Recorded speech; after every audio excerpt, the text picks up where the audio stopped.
नमस्कार नौजवान साथियों, मैं मोनू चौधरी। ज्योग्राफी की इस ऑनलाइन जर्नी में आपका हार्दिक स्वागत है। क्लास 11th की यानी 11 की भूगोल को पढ़ते हुए हम आगे बढ़ रहे थे और क्लास 11 की हमारी जो भूगोल है एनसीईआरटी की हमारी जो पुस्तक है उसके अंदर लेक्चर नंबर 7 यानी चैप्टर 4 का लेक्चर नंबर 7 आज हम पढ़ने वाले हैं। हमने मौसम, ऋतु, जलवायु, मानसून आदि पर चर्चा करते हुए मानसून की चर्चा को हम आगे बढ़ा रहे थे और ये लेक्चर जो है बेसिकली जिस चीज़ पर टिका हुआ है वो इसके अंदर हमें समझने को जो चीज़ मिलने वाली है वो है मानसून से रिलेटेड वर्षा जो है भारत में किन किन स्थानों पर होती है, बारिश का जो क्रम है वो किस प्रकार से है, भारत में टोटल जो बारिश है वो किस प्रकार से होती है और क्या क्या उसका प्रतिशत है। यानी मैं कहूँ तो सारी चीज़ मानसून पर होने वाली है। किस पे होने वाली है? मानसून पे। आज की हमारी सारी चर्चा जो है मानसून पे है।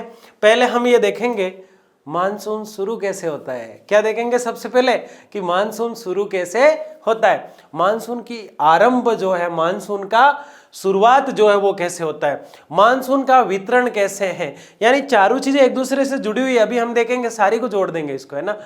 तो मानसून जो है उसका वितरण कैसे है, यानी मानसून शुरू कहाँ से होता है। आप में से कई बच्चे तो जानते हैं शुरू कहाँ से होता है, पहले ही समझ गए बात को, क्योंकि हम बात करते आ रहे हैं मानसून केरल से शुरू हो रहा है, 1 जून को भारत में आता है, फिर असम की तरफ चला जाता है, लास्ट में पंजाब तक जाता है, लास्ट पंजाब है मानसून का, फिर वहां से वापस आना शुरू हो जाता है और जाते समय जो है आंध्र प्रदेश और तमिलनाडु में बारिश करते हुए अलविदा कह देता है भारत को।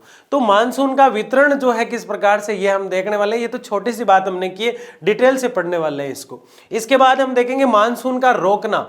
ये मानसून का रोकना नहीं है, वैसे मानसून का रुकना है। अभी इसको ठीक कर देंगे हम, मानसून का रुकना।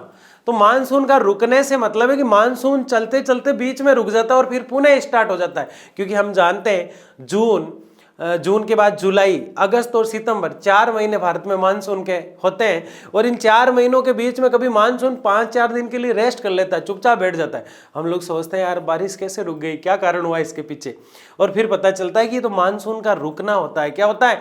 मानसून विच्छेद भी कह सकते हैं, इसको डिटेल से देखेंगे अभी।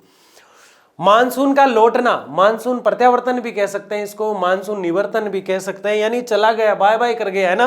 तो ये मानसून का लौटना जो है, मानसून का प्रत्यावर्तन जो है, इसको भी हम देखने वाले। यानी ये चारों जो लेक्चर फ्लो में 4 पॉइंट लिखे हुए हैं जो आज के हमारे लेक्चर का आधार है, इसमें कुछ भी नहीं है, बहुत छोटी चीज है। मानसून शुरू कैसे होता है, मानसून भारत में कहाँ कहाँ बारिश करता है, मानसून चलते चलते कब रुक के कब शुरू हो जाता है, और मानसून जाते हुए क्या कर जाता है, ये 4 चीजें हम देखने वाले।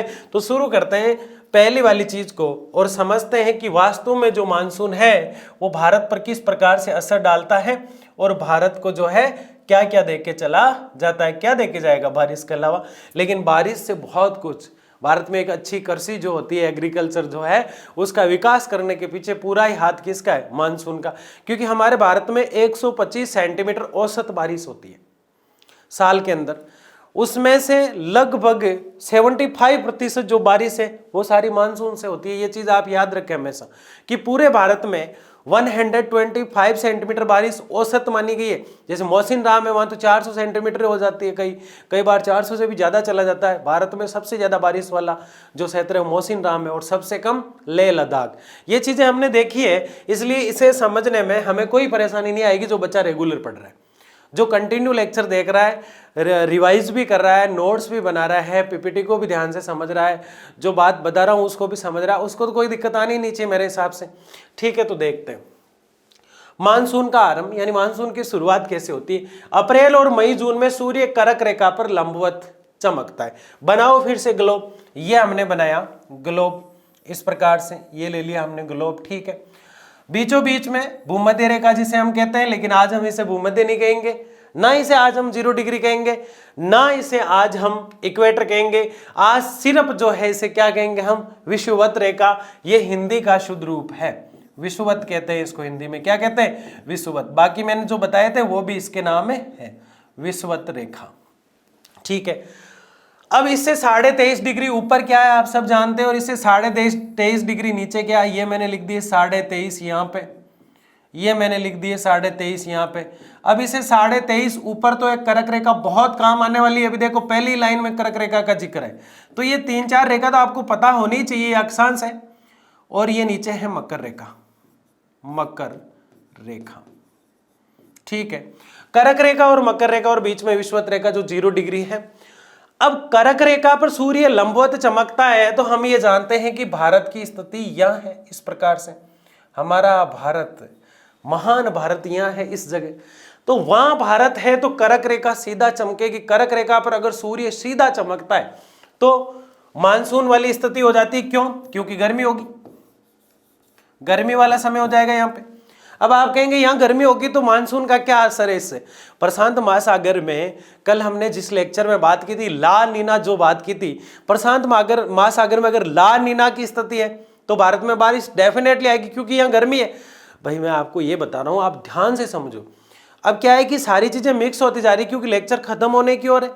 तो मैं ला नीनो बोला तो ला नीनो और अल नीनो को बार बार नहीं समझा सकते, लेकिन बेसिक मौखिक चर्चा में आपको बता रहा हूं। ला नीनो का मतलब है भारत के बजाय प्रशांत महासागर जो है उसका जो तापमान है, पेरू तट जो है उसका तापमान, प्रशांत महासागर का तापमान जो है वो भारत के बजाय ठंडा होना चाहिए। तभी वहां की ठंडी हवाएं भारत में आएगी और वो बहुत अच्छी बारिश करेगी। वो ठंडी हवाएं जैसे ही यहाँ आएगी, यहाँ गर्म स्थान है और गर्म और ठंडी हवाओं का समायोजन होके लाडले बारिश हो जाती है। क्या हो जाती है? बारिश हो जाती है। ये बहुत अच्छी बात है। लेकिन प्रशांत महासागर में भारत के बजाय बहुत ज्यादा गर्मी है, बहुत ज्यादा हीट है, बहुत ज्यादा तापमान है। एक तो भारत गर्म, उधर से देखे तो प्रशांत महासागर भी गर्म, पेरू तट भी गर्म, तो उधर की जो हवाएं आएगी वो गर्म आएगी, ये स्थान भी गर्म, तो भारत में स्थिति सूखा वाली हो जाएगी। और ऐसा लाडले याद है आपको, ऐसा कब हुआ था बताइए मुझे? ऐसा 1990 और 91 के समय में हुआ था, 2019 में अभी रिसेंटली भी हुआ था। ये बड़ी खतरनाक स्थिति हो जाती है सूखे वाली। और ये जो स्थिति सूखे वाली भारत के अंदर होती है, ये प्रशांत महासागर की गर्म हवाओं के कारण होती है, क्योंकि वहां की गर्म हवाएं और यहाँ की गर्म हवाएं तो कोई मतलब ही नहीं हुआ। गर्म हवा और गर्म हवा के टकराने से अगर बारिश हो जाती तो हम हमारे इंडिया की जो हवाएं हैं गर्म उनको ही टकरा लेते।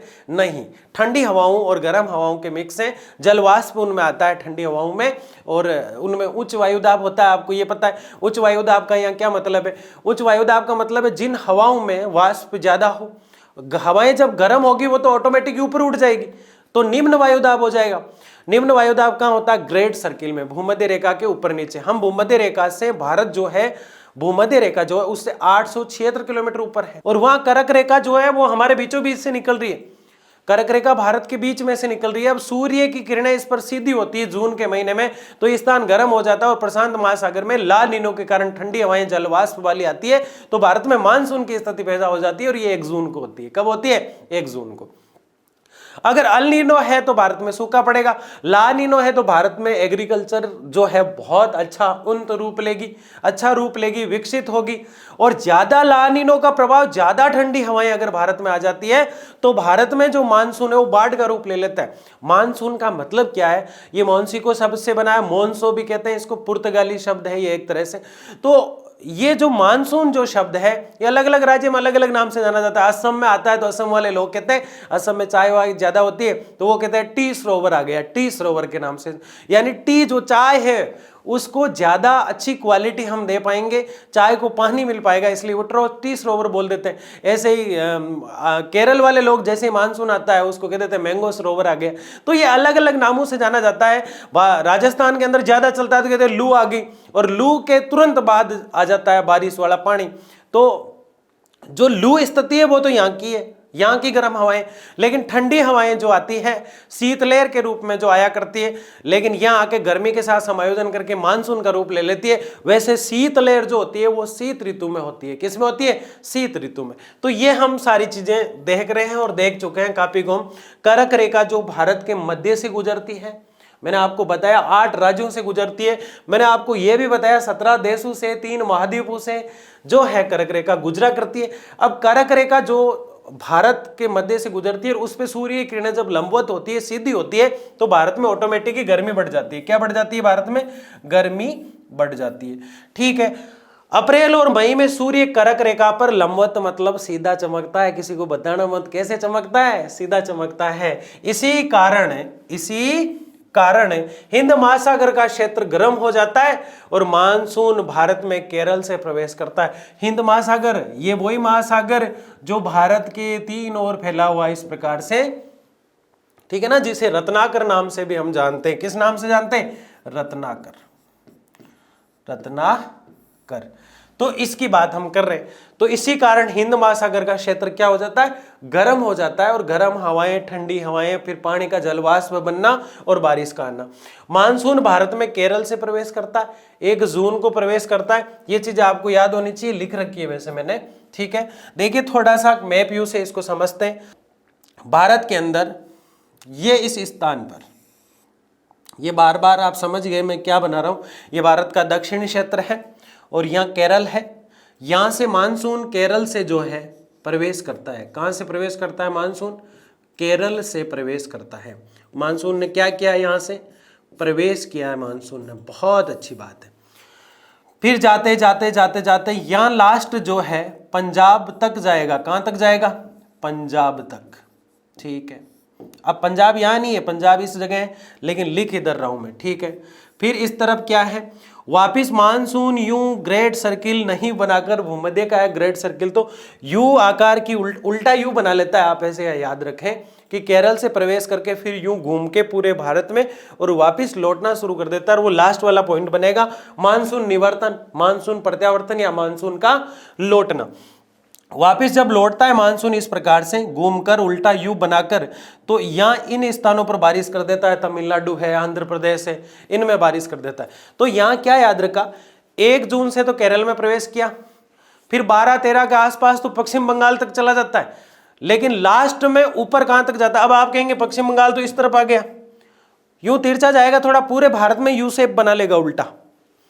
आप सिर्फ इतना याद रखें कि ये केरल से प्रवेश करता है, 1 जून को प्रवेश करता है, लास्ट में अगर कहीं जाएगा तो पंजाब तक जाएगा, आगे हिमालय इसको जाने नहीं देगा। इसीलिए तो हमने पढ़ा था कि हिमालय हमारा उत्तरी प्रेरी है, आगे जाने ही नहीं देता हवाओं को, मानसून को। वापिस लौटाता है, एक खींच के लगाता है कि वापिस चल, अभी तो भारत में तुझे और बारिश करनी है।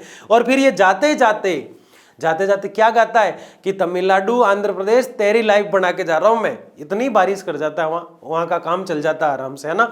तो लौटते समय वहां बारिश कर जाता है। तो लास्ट पॉइंट पंजाब, शुरुआत केरल, जाते समय तमिलनाडु, आंध्र प्रदेश, और फिर ये बाय बाय करके निकल जाता है। तो क्या लिखा है? मानसून भारत में केरल से प्रवेश करता है। ये चीज आपके माइंड में फिट बैठ गई, कोई दिक्कत नहीं है। ये डाउट भी था कमेंट में, मैंने देखा किसी बच्चे को कि सर केरल से या अंडमान निकोबार से, तो मैंने दोनों ही बताए थे उस क्लास में, लेकिन केरल जो है डेफिनेटली हमारा स्टेट है, तो इसी हिसाब से इसको केरल रखना। भारत में मानसून 1 जून को प्रवेश करता है। कब प्रवेश करता है भाई? 1 जून को, कोई दिक्कत नहीं है। ये मैंने अभी थोड़ी देर पहले बताया आपको, 10 से 13 जून तक आर्द्र ठंडी ठंडी पवनें जो होती है, आर्द्र मतलब ठंडी ठंडी पवनें जो होती है, वो कहां तक पहुंच जाती है? कोलकाता, पश्चिम बंगाल तक पहुंच जाती है। कहां तक पहुंच जाती है? पश्चिम बंगाल तक। हम किसकी बात कर रहे हैं लाडले? बार बार मानसून की बात कर रहे हैं। किसकी कर रहे हैं? इतना तो समझ में आ गया, कहां से प्रवेश कर रहा है, किस तरफ जा रहा है, क्यों जा रहा है, मानसून कैसे प्रभावित होता है, इसकी दिशाएं कैसे बदल जाती है, ये हवाओं का एक रूप कैसे बन पाता है, ये सारी चीजें हम पढ़ते हुए आगे बढ़ रहे हैं। वायुदाब का भी इस पे असर होता है। आगे देखिए, इसे पाउस भी कहा जाता है, इसे बादल का फटना भी कहा जाता है, बेमौसम बारिश भी कहा जाता है, और इसे पाउस भी। मानसून को क्या कहा गया है? पाउस कहा गया है। क्या कहा गया भाई? पाउस कहा गया है। इसके अलावा इसे बेमौसम बारिश, यानी अचानक से बेमौसम बारिश होना। कौन सा मौसम की बात कर रहे हैं हम? बेमौसम, बेमौसम बारिश, ठीक है, बहुत अच्छी बात है, बेमौसम बारिश। और इसे क्या कहते हैं? और इसका नाम है बादल का फटना। बादल का फटना किसके नाम बता रहा हूं मैं आपको? मानसून के, ठीक है। आगे देखिए, किस शब्द से बना है मानसून शब्द? मॉनसाओ से। किससे बना है? मॉनसाओ से। मॉनसाओ कहां का शब्द है? ये पुर्तगाली शब्द है। कहां का शब्द है? पुर्तगाली। बस याद कर लो यहीं इसको, पुर्तगाली शब्द है। पुर्तगाली। कौन सी गाली? अरे पुर्तगाली बोल रहा हूं मैं ना, पुर्तगाली शब्द, ठीक है ना। मॉनसाओ से बना है मानसून, है ना। आगे देखिए, इसे पाउस कहते हैं, बेमौसम बारिश कहते हैं, बादल का फटना कहते हैं। ये दक्षिण पश्चिम तट से आता है। क्या ये बात सही है रे? बिल्कुल सही है। कहां से आता है ये? दक्षिण पश्चिम तट से आता है। कैसे मान ले इसकी बात को? हम बिल्कुल मानेंगे, क्योंकि ये केरल से प्रवेश करता है। ये भारत का दक्षिणी हिस्सा, कौन सा हिस्सा है ये? दक्षिण, ठीक है। ये भारत का ऊपर इस तरह से उत्तरी हिस्सा, ये भारत का उत्तर है, ये भारत का पश्चिम और ये भारत का पूर्व। ये मेघालय वाला क्षेत्र आ जाता है, जहाँ गारो, जयंतिया आदि जनजातियां रहती है। पूर्वांचल कह देते हैं इसको, पूर्व का अंचल। आप समझ आएंगे इस स्टेट से, मेघालय वाला पूर्वांचल यानी पूर्व का आंचल, यानी आंचल ये एक प्रकार से जो घर है पूर्व का, ऐसा माना जाता है इसको। तो पश्चिम दक्षिण से प्रवेश करता है। क्या लिखा है इसने? ये लिखा है दक्षिण पश्चिम बोलते हैं भाई इसको, दक्षिणी और पश्चिम क्या बोलते हैं? यहां से प्रवेश करता है मानसून। कहां तक जाएगा? पंजाब तक जाएगा। इधर कहां तक चला जाएगा? पश्चिम बंगाल तक, ठीक है, पंजाब तक, फिर पश्चिम बंगाल तक, फिर लौटते हुए आंध्र प्रदेश और तमिलनाडु में बारिश कर देगा। तो ये चीज हम जानते कि नहीं जानते? ये दक्षिण पश्चिम तट से आता है, कोई दिक्कत नहीं है इसमें। जाता किधर से? तो ये अगर दक्षिण पश्चिम तट से आता है तो जाता है दक्षिण पूर्वी तट से। जाता किधर से? दक्षिण पूर्वी तट से। बताओ समझ में आ रहा है कि नहीं आ रहा है? यहाँ यूं ही आंखें गड़ाए बैठे हो, बता देना मुझे।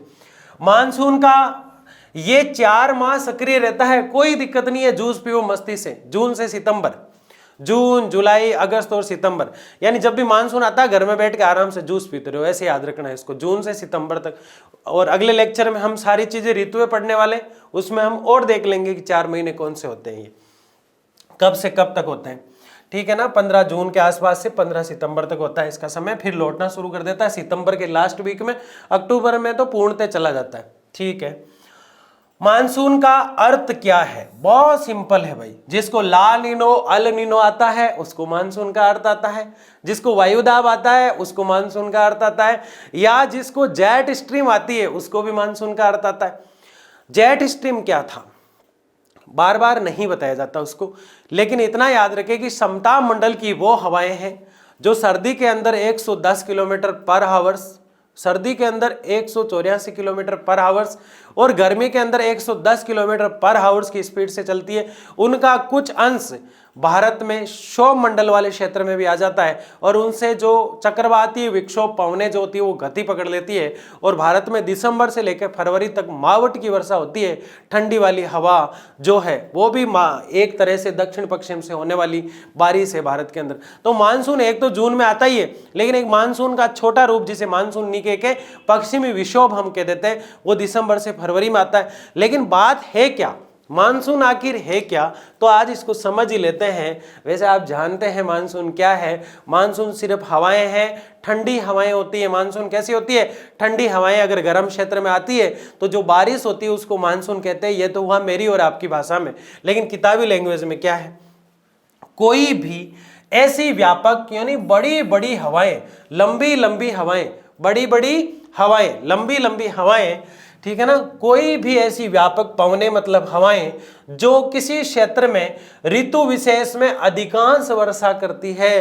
कोई ऋतु को पकड़ लेती है, जैसे भारत में जून को पकड़ा मतलब गर्मी वाली ऋतु को पकड़ा, गर्मी वाली को पकड़ा है ना भारत में। जून में क्या होती है बताओ मुझे? गर्मी होती है, मैंने शुरू में बता दिया लेक्चर शुरू होते। ऋतु विशेष में अधिकांश वर्षा करती है। आम हवाएं, आगे पढ़ रहा हूं मैं, आम हवाएं, ये केला, आम, अमरूद ऐसा नहीं है। आम मतलब जो रेगुलर चला करती है वो हवाएं ठंडे से गर्म क्षेत्रों की तरफ बढ़ती है, तब मानसून आता है। अर्थ वास्तव में तो ये है, लेकिन किताब वाला ये लिखता है, ये जोड़ा है मैंने कि आम हवाएं ठंडे गर्म क्षेत्रों की तरफ बढ़ती है तब मानसून आता है। ठंडे से गर्म, आप इस चीज को पकड़ो, ये देखो ठंडे से किस तरफ आ रही है हवाएं? गर्म की तरफ।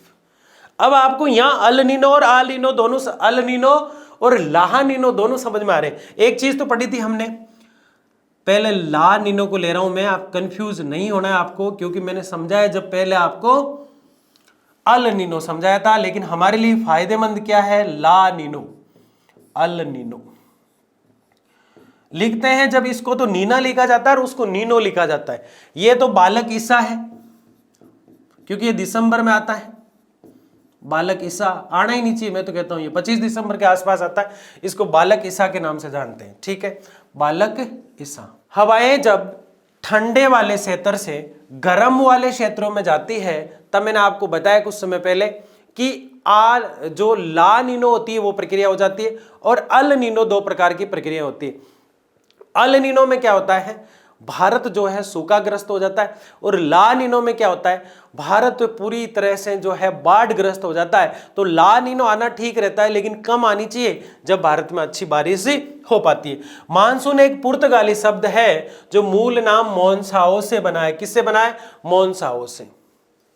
आगे देखिएगा, मानसून के वितरण की बात हम कर रहे हैं कि मानसून कैसे अपना वितरण करता है, मानसून कैसे चला करता है, और मानसून की प्रतिक्रिया जो है वो किस प्रकार से डेवलप हो पाती है, और वो किन किन क्षेत्रों में बारिश को कर पाता है। मानसून वर्षा का वितरण, यानी मानसून से जो बारिश आती है वो भारत में कहां कहां फैली हुई, आप ये जान गए पूरे भारत में फैली हुई रहेगी, कहीं कम होगी कहीं ज्यादा होगी। मौसिनराम में ज्यादा हो गई, कई जो है लेह लद्दाख वाले क्षेत्र में कम हो पाई, और केरल में शुरुआत हुई तो वहां आराम से बहुत ज्यादा हो गई। लेकिन इसका मतलब ये नहीं कि मानसून 1 जून को केरल से प्रवेश करता है तो केरल में ज्यादा बारिश करेगा, नहीं, ज्यादा बारिश करेगा मौसिनराम में और कम करेगा लेह लद्दाख में। लास्ट जाता है पंजाब तक और घूमते हुए कोलकाता तक 12-13 जो है जून तक वहां तक पहुंच जाता है, कोलकाता पश्चिम बंगाल तक, और फिर आते हुए तमिलनाडु और आंध्र प्रदेश में बारिश करते हुए लौट जाता है। ये तो हमने देखा पहले मानसून का प्रारंभ और अंत जो है वो। अब हम देख रहे हैं मानसूनी वर्षा के वितरण की अगर बात करें तो पूरे भारत में 125 सेंटीमीटर बारिश जो होती है वो औसत बारिश है। ये मैंने आपको कई बार बताया कि पूरे भारत में जो औसत बारिश होती है वो 125 सेंटीमीटर है। कितना है भाई? 125 सेंटीमीटर टोटल औसत बारिश है। इसमें अगर इसको हम बांटे तो आप इतना याद रखें कि 75% जो बारिश है उसका हिस्सा अकेला ही लिया हुआ है, और वो है मानसून। अब देखो यहां भी मानसून है, लेकिन ये वो मानसून है, देखो यहां 4 डिवाइडेशन करके पढ़ रहे हैं। ये तो पहला डिवाइडेशन हुआ, ये दूसरा डिवाइडेशन हुआ, और ये तीसरा डिवाइडेशन हुआ, और ये चौथा डिवाइडेशन हुआ। बहुत महत्वपूर्ण है ये, अगर आप एग्जाम में बना के आ गए ना तो पूरे में से पूरे मानसून के नंबर आपके, है ना, कोई नहीं बनाएगा, सिर्फ आप बनाओगे। बहुत शानदार तरीके से ये सारणी जो आपको बना के आनी है। देखिए कैसे 70 कितना 125 सेंटीमीटर टोटल बरसात होती है भारत में। औसत माना है मैंने, कभी ज्यादा कभी कम, ठीक है ना। औसत जो बारिश होती है उसमें से 75% बारिश जो होती है वो दक्षिणी पश्चिम मानसून से होती है। तो लाडले तेरे को थोड़ा समझा ही देता हूं यहां मैं। इस स्थान पर, किस स्थान पर? इस स्थान पर केरल में जब मानसून प्रवेश करता है तो मुझे बताओ, ये तो हुआ दक्षिण और ये हुआ पश्चिम, इसलिए इस मानसून को कह देते हैं दक्षिणी पश्चिमी मानसून। क्या कह देते हैं? दक्षिणी पश्चिमी मानसून, ठीक है। कब आता है? जून से सितंबर। अभी जैसे मानसून की शुरुआत हम पढ़ रहे थे ना, तो इस पे ही चर्चा हो रही थी खाली, और किसी पे भी नहीं हो रही थी। क्या पढ़ रहे हैं? वितरण पढ़ रहे हैं। तो वितरण में हम देखें 75% बारिश 125 सेंटीमीटर औसत में से 75 सेंटीमीटर बारिश जो है वो दक्षिण पश्चिम मानसून जो है, जो अल नीनो और आल नीनो जिस पे ला नीनो प्रभाव पटकता है वहां से शुरुआत होती है। यानी पूरा भारत का बारिश का मैटर यहां से ये सूखा पड़ेगा, बाढ़ आएगी, अतिवृष्टि होगी, अनावृष्टि होगी। अतिवृष्टि ज्यादा बारिश होती है, अनावृष्टि कम होती है। तो ये डिपेंड किस पे करता है? मानसून पे। और इसमें जो अल नीनो और ला नीनो जो हमने पढ़ा था वो बहुत महत्वपूर्ण भूमिका निभाते हैं। आपको अगर अल नीनो और ला नीनो नहीं आता तो आगे कुछ भी समझ में नहीं आएगा। पीछे वाले लेक्चर में मैंने बहुत अच्छे से समझा रखा है ना। तो कोई पैराशूटिंग लैंडिंग करके इसी लेक्चर में आए हैं तो उन महानुभावों से निवेदन है कि पिछला लेक्चर भी देखें ताकि ये बहुत अच्छे से समझ में आए। 75 सेंटीमीटर वाली चीज हमने देख ली कि ज्यादा बारिश इसी से आती है, लेकिन थोड़ी थोड़ी सर्दी में और सर्दी बढ़ाने वाली जो बारिश आती है उसको हम माहुट कहते हैं। क्या कहते हैं उसको? माहुट के नाम से जानते हैं। ये 13 सेंटीमीटर बारिश कर देती है भारत में। औसत बता रहा हूं मैं, कभी 15, कभी 16, कभी 9, कभी 8, एवरेज 13 माना है हमने। तो 13 सेंटीमीटर ये कहां से आती? उत्तरी पूर्वी मानसून से। हमने ये तो देखा इधर से आ रही थी दक्षिण पश्चिम से, लेकिन ये क्या कह रहा है कि फिर से बनाओ तुम जो बनाते हो हमेशा। हमने बनाया, इसने कहा ये इधर से आ रही थी, इसकी बात मत करो। मैं तो कहां से आ रही हूं? मैं तो ये उत्तर वाला भारत का जो हिस्सा है और भारत का पूर्व वाला जो हिस्सा है इस क्षेत्र से आ रही हूँ, ये उल्टा आ रही है भाई, हिमालय के पास है, सटके से छुपके से, है ना मारवाड़ी में कहते हैं लुक करके, यानी छुप करके आ रही है। कहां से? इस प्रकार से उत्तरी पूर्व से आ रही है। कहां से आ रही है? इसको कहा तू इधर से आ जाना, इस क्षेत्र से, तो इसने कहा नहीं इधर से नहीं आऊंगी। क्या पता मैं इधर से जैसे आऊं वो मानसून लौट रहा हो उधर से, है ना, क्योंकि वो सितंबर अक्टूबर में लौट रहा है और मेरा समय जो है अक्टूबर दिसंबर से शुरू होता है, तो मैं इसे टकराना नहीं चाहती। क्या नहीं करना चाहती? मैं इससे टकराना नहीं चाहती। आपको याद कराने के लिए ऐसी कहानी बता रहा हूं मैं क्या कह रहा हूं, अगर दक्षिणी पश्चिम से कोई बारिश आ रही है तो इसका मतलब मानसूनी है जो जून से सितंबर में आती है। लेकिन हिमालय के उस उत्तरी क्षेत्र से थोड़ा सा नीचे और थोड़ा सा ऊपरी क्षेत्र पूर्वी क्षेत्र से बीच में से कोई आ रही है, यानी इस क्षेत्र से आ रही है, फिर भी आपको समझ में नहीं आया तो मैं और बता देता हूं। भारत का ये हिस्सा और एक पढ़ते हैं हम भारत का ये हिस्सा, एक पढ़ते हैं भारत का ये हिस्सा। अब यहां से जो बारिश आ रही है भारत के अंदर, ये मानसून से टकराना नहीं चाहती और ये 13 सेंटीमीटर होती है। कितनी होती है? 13। अब दो छोटी छोटी बातें हम कर लेते हैं। क्या कर लेते हैं? छोटी छोटी बातें। ये अक्टूबर से दिसंबर तक होता है, लेकिन ये और भयंकर रूप ले लेती है। ये क्या ले लेती है? और भयंकर रूप ले लेती है। और इनका कुछ हिस्सा जो है वो दिसंबर से फरवरी में आता है। कब आता है? दिसंबर से फरवरी में आता है। और ये छोटी माउट जो है ये बहुत बड़ी माउट बन जाती है और ये हमें अभी देखने को मिली दिसंबर से फरवरी में। मैं क्या बताना चाह रहा हूं आपको, ये जो है भयंकर रूप वाला मानसून है, ये थोड़ा कम वाला है, ये इस तरफ से आता है। एक तो दक्षिण पश्चिम से आया मानसून, मान गए हम इस बात को, लेकिन अक्टूबर और दिसंबर के बीच में जब थोड़ी थोड़ी हल्का होती है, हल्की शीत लहरें चलती है, ठंड होती है, उस समय जो उत्तरी पूर्वी मानसून में भारत में आया करता है वो हिमालय वाले क्षेत्र से जो है उत्तरी और पूर्वी क्षेत्र से आया करता है। लेकिन बेसिक बात, जो अभी बारिश हुई है जिसको हम वास्तु में माउट के नाम से जानते हैं, ये 2 सेंटीमीटर बारिश करती है और ये दिसंबर से फरवरी के माह में आती है और ये पश्चिम विक्षोभ से आती है। कहां से आती है? पश्चिमी विक्षोभ से। पश्चिमी विक्षोभ का मतलब क्या है? ये हमारा भारत और पश्चिम क्षेत्र ये था, इधर से जो हवाएं चलती है उनसे आती है। अब छुट्टी कौन सी? स्थानीय चक्रवात वाली। चारों को एक साथ बताऊंगा मैं अभी आपको। 10 सेंटीमीटर स्थानीय चक्रवातें अप्रैल मई में आती है। अब देखो यहां से कुछ मिटा देता हूं मैं ताकि आपको बहुत अच्छे से पूरा क्लियर कर देते हैं जैसे हमने पिछली बार किया। ठीक है, ऑल इरेज कर दे इसको, है ना, नहीं ऐसे धीरे धीरे मिटाएंगे इसको। अब इसको हम देख लेते हैं ताकि आपको बहुत अच्छे से ये क्लियर हो जाए। देखो, ये हम ऊपरी भारत की बात कर रहे हैं यहाँ पे इस प्रकार से, और ये हमारा इस प्रकार से निचला जो भारत है उसकी बात हम कर रहे हैं। ठीक है, इस प्रकार से। ठीक है, अब यहां से ये दक्षिण है, ध्यान से समझना है सबको, ये पश्चिम है, ये उत्तर है और ये पूर्व है। ठीक है, अब कोई हवाएं या बारिश इस तरफ से आती है तो वो मानसून है जो भारत में 43% बारिश करता है और जिसको हम कहते हैं वास्तव में भारत जिस मानसून का इंतजार करता है, जो भारत में 75% औसत बारिश करता है, उसकी बात हम कर रहे हैं। और ये कहां से आता है? दक्षिणी और पश्चिमी मानसून है। कौन सा मानसून है? दक्षिणी और पश्चिम। तो ये क्लियर। अब दूसरे को उसी मैप में हम समझेंगे।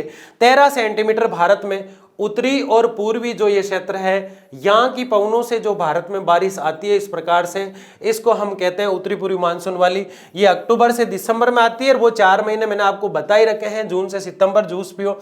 अक्टूबर से दिसंबर ये 2 महीने 3 महीने का टाइम जो होता है उसमें यहाँ से बारिश आती है और ये सिर्फ 13 सेंटीमीटर है। औसत कितना है? 13 सेंटीमीटर। बताओ मुझे दोनों समझ में आई कि नहीं आई आपको? ये दोनों तो आ गई, 2 और बची है। इसी मैप में समझेंगे। 10 सेंटीमीटर वर्षा स्थानीय चक्रवातों से होती है, इसलिए मैंने इसको पहले छोड़ा था। यहां भी तो अंदर हवाएं चलती है भारत के अंदर, उनसे जो बारिश होती है भारत के अंदर वो 10 सेंटीमीटर मात्र है। कितनी है भाई? 10 सेंटीमीटर। अब एक हमारे पास बच गया लास्ट वाला जो माउट है। वास्तु में क्या है? वास्तु में जो माउट है याद रख लेना, फिर कंफ्यूजन क्रिएट होगा, कमेंट बॉक्स में कमेंट करोगे, इसलिए पहले ही बता देता हूं कि 2 सेंटीमीटर, क्या कह रहा हूं मैं, 2 सेंटीमीटर पश्चिमी विक्षोभ जो है उनसे हुआ करती है दिसंबर और फरवरी में, जो रिसेंटली हुई पश्चिम विक्षोभ। अब ये पश्चिम क्षेत्र है भारत का, यहां से सीधा इन हवाओं से जो भारत में बारिश होती है पश्चिम विक्षोभ से से वो 2 सेंटीमीटर। अब ये वैसे तो आपको थोड़ा गंदा गंदा सा दिखने लग गया, लेकिन आप समझ गए कि वास्तव में समझाना क्या चाहता हूं। दक्षिणी पश्चिम कौन सी है, सिर्फ पश्चिम कौन सी है, तो सिर्फ पश्चिम की बात करूं मैं तो माउट वाली वर्षा दिसंबर से फरवरी जो है आती है भारत के अंदर। स्थानीय पवनों से कितनी होती है, 10 सेंटीमीटर होती है। भारत में मुख्य मानसून से कितनी होती है, 75 सेंटीमीटर वर्षा होती है। टोटल भारत में औसत वर्षा कितनी मानी गई है, तो 125 सेंटीमीटर वर्षा मानी गई है। बहुत महत्वपूर्ण चीज है, आपको समझ में आया या नहीं आया मुझे जरूर बताएंगे आप। भारत में 3 स्थान जहां 200 सेंटीमीटर से भी अधिक वर्षा होती है। कितने स्थान, 3 स्थान। अब देखो पश्चिमी घाट, कौन से घाट की बात कर रहा है ये, पश्चिमी घाट की बात कर रहा है। किसके, ये रहा हमारा पश्चिम घाट, पश्चिमी घाट। इसको और क्या कहते थे हम, सिंधु सागर, इससे आगे शुरू हो जाएगा सिंधु सागर जिसे हम अरब सागर भी कहते हैं। और इधर हमारा पूर्वी घाट है, पूर्वी घाट, ठीक है, जिसको हम क्या कह रहे थे, महोदधी या बंगाल की खाड़ी वाला क्षेत्र भी है। ये अलग अलग चीजें हैं, महोदधी और बंगाल की खाड़ी तो एक ही नाम है, लेकिन पूर्वी घाट उससे सटा हुआ क्षेत्र है। ये भारत का तटीय क्षेत्र है, यहाँ पे आप सब जानते हैं। और ये भारत का बीच का प्रायद्वीपीय पठार है, उससे ऊपर उतर के मैदान शुरू हो जाते हैं, उससे ऊपर हिमालय शुरू हो जाता है। इतना क्या लोड ले रहे हो, इधर द्वीप समूह आ जाता है भारत में। तो ये क्या कह रहा है, सबसे ज्यादा 200 सेंटीमीटर से ज्यादा बारिश होती है इन स्थानों पर। एक तो पश्चिम घाट पर, किस पर होती है, इस पर 200 सेंटीमीटर से ज्यादा बारिश होगी यहाँ, ठीक है। एक उत्तरी पूर्वी भारत, भारत का जो उत्तरी हिस्सा है यहाँ और इस क्षेत्र में। अब आप समझ रहे होंगे कि यहां बारिश ज्यादा क्यों हो रही है और यहां ज्यादा क्यों हो रही है। किस किस को समझ में आया है ना, घर पे बैठे बैठे हाथ खड़े कर देना, मुझे दिख जाएंगे, मैं अंतर्यामी हूं। क्या हूं मैं, अंतर्यामी। पश्चिम घाट में ज्यादा बारिश हो रही है, किसमें हो रही है, पश्चिम घाट में, क्योंकि मानसून इधर से ही तो प्रवेश कर रहा था। ये मानसून और अपन जानते हैं और कोई भी नहीं जानता है ना, मानसून इधर से प्रवेश कर रहा था, इसलिए ज्यादा बारिश है। उधर से वो जो बारिश आ रही थी ना कुछ देर पहले, जो अक्टूबर में आ रही थी, दिसंबर तक आ रही थी, वो आती है तो वहां ज्यादा बारिश होगी। और क्या कह रहा है, उत्तरी पूर्वी भारत की बात हमने कर ली। अंडमान निकोबार द्वीप, यहां तो होनी है, ये तो खुद ही द्वीप है अपने आप में, ये तो द्वीपीय क्षेत्र है, तो यहाँ तो बारिश होनी है। लेकिन ये 2 बहुत महत्वपूर्ण है, 200 सेंटीमीटर से ज्यादा बारिश होती है इन स्थानों पर। मानसून किस किस के समझ में आ रहा है मुझे कमेंट बॉक्स में जरूर बताएंगे, क्योंकि ये चैप्टर मैंने आपको शुरुआत में कहा था कि इस चैप्टर में कहने को तो ये एक चैप्टर है, लेकिन इसमें वर्षा ऋतु जो होती है वो मौसम, मानसून, जलवायु सब कुछ ले लिया, कुछ भी नहीं छोड़ा।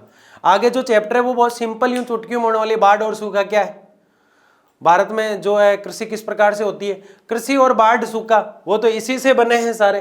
तो ये चैप्टर मेन धुरी है अगले दोनों चैप्टर की भी, ये मैं आपको और बता दूं। ये चैप्टर जैसे खत्म होगा अगले चैप्टर चुटकियों में खत्म होने वाले हैं, क्योंकि ये चैप्टर लंबा भी जा रहा है, आप देख रहे हैं, डिफिकल्ट भी है, एक एक चीज को ज्यादा लंबा भी नहीं ले सकते इसमें। तो इस तरह से इसको देखना, आपको ध्यान से देखना, जो कोई भी डाउट हो बेझिझक आपको पूछना है, लेकिन वास्तव में वो डाउट होना चाहिए, ऐसे नहीं कि नाम रोशन करें कमेंट बॉक्स में, है ना। देखिए तो ये चीजें हमने देखी, इससे आगे हम देख रहे हैं मानसून विच्छेद। मानसून चलते चलते बीच में रुक जाता है, वो कहता है नहीं यार मैं थक गया, जून से शुरू हुआ, मैं 1 जून से, और मैं 12-13 के आसपास जो है कोलकाता के आसपास पहुंचा हूं, इसलिए मैं थोड़ा रेस्ट कर लेता हूं। इसके बाद जो है मैं पंजाब के लास्ट हिस्से से जाकर कोलकाता वाले क्षेत्र में मैं आके बैठ गया। अब मैं तमिलनाडु से जाते हुए जब जाऊंगा ना, जब भी बरसूंगा, उससे पहले नहीं बरसूंगा। मानसून विच्छेद मतलब मानसून का रुकना। जो शुरू में क्या लिखा हुआ था, मानसून का रोकना, तो मानसून का रुकना, मानसून का रुकना है, ठीक है। अर्थ क्या है इसका, मानसून काल में, किसमें, मानसून काल में, मानसून के समय में वर्षा का रुककर पुनः पुनः दोबारा फिर से शुरू हो जाना। क्या हो जाना, फिर से शुरू। सुबह बारिश हुई और फिर शाम को हुई तो उसे मानसून का रुकना नहीं कहते। 3-4 घंटे का रुकना नहीं होता, 7-8 दिन का गैप कर लेता मानसून, ऐसा लगता है कहीं चला तो नहीं गया। फिर तमिलनाडु, आंध्र प्रदेश फोन करके पूछते हैं आपके यहाँ से गुजरा क्या, गुजरा, उनको पे कैसे पता चलेगा, बारिश होगी वहां पे, इसलिए, है ना। इसीलिए तो मौसम विभाग वाले कहते हैं मानसून केरल के तट से भारत में प्रवेश कर चुका है, उम्मीद है कि आने वाली 8, 9, 10, 12 तारीख को पंजाब में वर्षा होगी। तो वहां पहले लोग तैयारियां कर लेते हैं, मानसून आने वाला है। कभी कभी मानसून की रफ्तार धीमी हो जाती है और पंजाब पहुंच ही नहीं पाता है, और फिर पगड़ी वाले पंजाबी जो है बहुत डांटते हैं मानसून को कि तू इतना लेट कैसे हुआ, तू आया क्यों नहीं पिछली बार, है ना। फिर वो कहता है कि ज्यादा ही तुम दादागिरी कर रहे हो, तो ये लो अल नीनो आ गया। क्या आ गया, अल नीनो, जो बहुत ही खतरनाक स्थिति होती है। आपको अल नीनो और ला नीनो समझ में आया कि नहीं आया पिछले लेक्चर में, मुझे इस लेक्चर में बताओगे, क्योंकि वो बहुत डिफिकल्ट चीज थी। विभिन्न क्षेत्रों में विभिन्न कारण होते हैं। उत्तर के मैदानों में क्या कह रहे हैं हम, मानसून रुकने के क्या कारण होते हैं, ये हम देख रहे हैं। वापिस रुककर चालू होना मानसून विच्छेद कहलाता है। और ये रुक क्यों जाता है, इसके पीछे क्या कारण होती है? क्या वास्तव में पंजाबियों से डरता है? नहीं, ये रुकता क्यों है? उत्तर के मैदानों में चक्रवात कम हो जाते हैं, स्पीड कम हो जाती है। पश्चिमी तट पर पवने तट समांतर होने पर चढ़ नहीं पाता आगे की तरफ। और राजस्थान में तो तापमान ही नहीं है, निम्न है तापमान। क्या है? गर्मी रहती है तो आपको पता है निम्न वायुदाब होगा। निम्न वायुदाब समझते हैं ना आप क्या होता है? एक तो होता है उच्च वायुदाब, एक होता है निम्न वायुदाब। जब हवाएं, कोई क्षेत्र जब बहुत ज्यादा गर्म हो जाता है तो वहां की हवाएं ठंडी होकर ऊपर उठ जब कोई क्षेत्र बहुत ज्यादा गर्म हो जाता है, जब वहां की हवाएं गर्म होकर हल्की हो जाती है और ऊपर उठ जाती है और वो क्षेत्र खाली हो जाता है, तो उसको कहते हैं निम्न दाब। जब कोई क्षेत्र बहुत ज्यादा ठंडा हो जाता है, वहां की हवाएं ऊपर नहीं उठ पाती है, वो कहलाता है उच्च वायुदाब। हवाओं का ऊपर उठना, गर्म होना, हल्की होना, ये निम्न वायुदाब के संकेत, और हवाओं का दबे रहना उच्च वायुदाब के संकेत हैं। तो राजस्थान में तो गर्मी है इसलिए निम्न वायुदाब होगा। पश्चिम तटों पर ये कारण हम उच्च वायुदाब वगैरह नहीं बता सकते, ये बताएंगे पवने तट समांतर होने पर। जो तट जो है वो समांतर से दिखाई देते हैं, कई जगह चढ़ाई आ जाती है तो मानसून आगे नहीं बढ़ पाता। ये कहने की बातें होती है। अगर स्पीड अच्छी होती है मानसून की तो भारत में हर जगह बारिश होती है। इसका करा धराया जो जिम्मेदार इसका है वो प्रशांत महासागर और पेरू तट है, वहां से ही सब कुछ होता है। हमारे हाथ में कुछ भी नहीं है, भारतीयों के हाथ में मानसून। वो तो प्रशांत महासागर में कोई आदमी बैठा है उसके भी हाथ में नहीं है, वो तो सब प्रकृति की जो प्रक्रियाएं हैं उनसे ही हो पाता है, जो सिस्टोमेटिक ढंग से चला करती है। कोई नहीं है जो वहां से नल खोल देवे कि जाके बहुत ज्यादा बारिश भारत में हो जाए, इसलिए प्रशांत महासागर से मैं डाटा खोल देता हूँ यहाँ से, है ना, कि यहाँ से लीक हो जाएंगे सारी चीजें और वो पढ़ के किताब आके खुद खोल देंगे यहाँ पे। ऐसा कुछ भी नहीं है ना। तो ये जो है रुक जाता है कभी कभी और कभी कभी शुरू हो जाता है, ये चीज हमने देखी। आगे मानसून निवर्तन, इसको प्रत्यावर्तन भी कहते हैं। प्रत्यावर्तन, इसको जाना भी कहते हैं, इसको लौटना भी कहते हैं। लौटना, तो यह चीज हमने देखी है। मानसून का लौटना, यह अर्थ लिख रखा है यहाँ पे। ये सितंबर की स्थिति है और अक्टूबर में तो पूरी तरह लौट जाता है। लिख देता हूं मैं, अक्टूबर में पूरी तरह लौटता है। कई बार ये भी पूछ लेते हैं कि पूरी तरह भारत से मानसून कब लौट जाता है? अक्टूबर में पूरी तरह लौट जाता है, लौट जाता है। ठीक है, ये चीज हमने देखी। इसके अलावा एक महत्वपूर्ण चीज ये थी कि लौटते हुए कहां से गुजरता है, तो मैंने अभी थोड़ी देर पहले बताया आपको, फिर भी याद नहीं है तो आंध्र प्रदेश और तमिलनाडु। ये सितंबर की स्थिति है। जाते समय तमिलनाडु, अरे वाह क्या बात है, आपके लिए लिख दिया मैंने ना। तमिलनाडु में वर्षा करता है। कहां करता है? तमिलनाडु में वर्षा करता है। मध्य अक्टूबर में पूर्णतः लौट जाता है। मध्य अक्टूबर में मौसम विभाग ने इन मानसून के कारकों को पढ़ने के लिए, मानसून को समझने के लिए इसके 16 कारक बनाए हैं। कितने? 16 कारकों में इसे समझने का प्रयास किया है। और वो 16 कारक अगले साल पढ़ने वाले हैं हम, क्योंकि इस साल ही सारे झंडे गाड़ दिए तो अगले साल क्या करने वाले हैं हम? अगले साल भी हम झंडे गाड़ने वाले हैं और इस साल भी हम झंडे गाड़ने वाले हैं। अपने स्कूल में प्रथम स्थान लाके मुझे कमेंट करना, मुझे बहुत खुशी होगी। ज्योग्राफी में मेरे बच्चे के सबसे अच्छे नंबर आने चाहिए, लंदन शहर के बच्चे के सबसे अच्छे नंबर आना चाहिए। इसलिए नहीं कि हम कह रहे हैं, इसलिए क्योंकि तुम लगे हुए हो लगातार इसी चीज में और मन लगा के शिद्दत से आप पढ़ रहे हो, है ना। इसी इन कारकों से मानसून का पता चलता है। 16 कारकों का मतलब क्या? 16 कारक क्या होंगे? मानसून कैसे आया, मैं भी कर सकते हैं, आप भी कर सकते हैं, क्योंकि मानसून को पूरा हमने समझा ना। अगले चैप्टर में तो हम ऋतु पढ़ने वाले हैं। क्या पढ़ने वाले हैं? ऋतु। कि ऋतु क्या होती है, कितनी होती है? 6 होती है ऋतु वैसे, लेकिन हम 4 पढ़ेंगे उसमें, क्योंकि मोस्टली भारत में 4 ही होती है। तो हेमंत, शिशिर वगैरह उसमें नहीं पढ़ेंगे। मोस्टली बड़ी बड़ी जो है सर्दी, गर्मी, वर्षा जो है, यही हम चारों देखने वाले। ठीक है, सर्दी, गर्मी, वर्षा और शरद वगैरह देख लेंगे साथ में। तो वो तो अगले लेक्चर की बात है। मैं यहाँ आपको ये बता रहा हूँ कि मानसून के कारकों को अगर आपको पता लगाना हो तो आप क्या करेंगे कि मानसून प्रशांत महासागर से किस तरह प्रभावित होता है, पेरू तट से किस तरह प्रभावित होता है। 2 कारण हो गए। तीसरा, भारत में पश्चिम विक्षोभ से कौन सा आता है?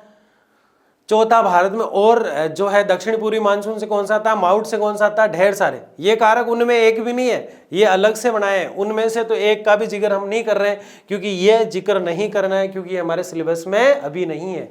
अभी इतना याद रखना है कि 16 कारकों से मानसून जो मौसम विभाग जो होता है वो इनका पता लगाया करता है, ताकि बहुत अच्छे से इसको कैलकुलेट कर सके। तो मानसून का लौटना जो है वो मानसून जब जाता है जब है, मानसून का आना आरंभ कहलाता है, 1 जून से होता है। मानसून का लौटना मध्य अक्टूबर, सितंबर और मध्य अक्टूबर में होता है। मानसून का विच्छेद, मानसून में जो वर्षा होती है उसका रुक कर पुनः शुरू हो जाना, ऐसा तटों के कारण, ऐसा पवनों के कारण, ऐसा शुष्क क्षेत्र के कारण आदि के कारण होता है।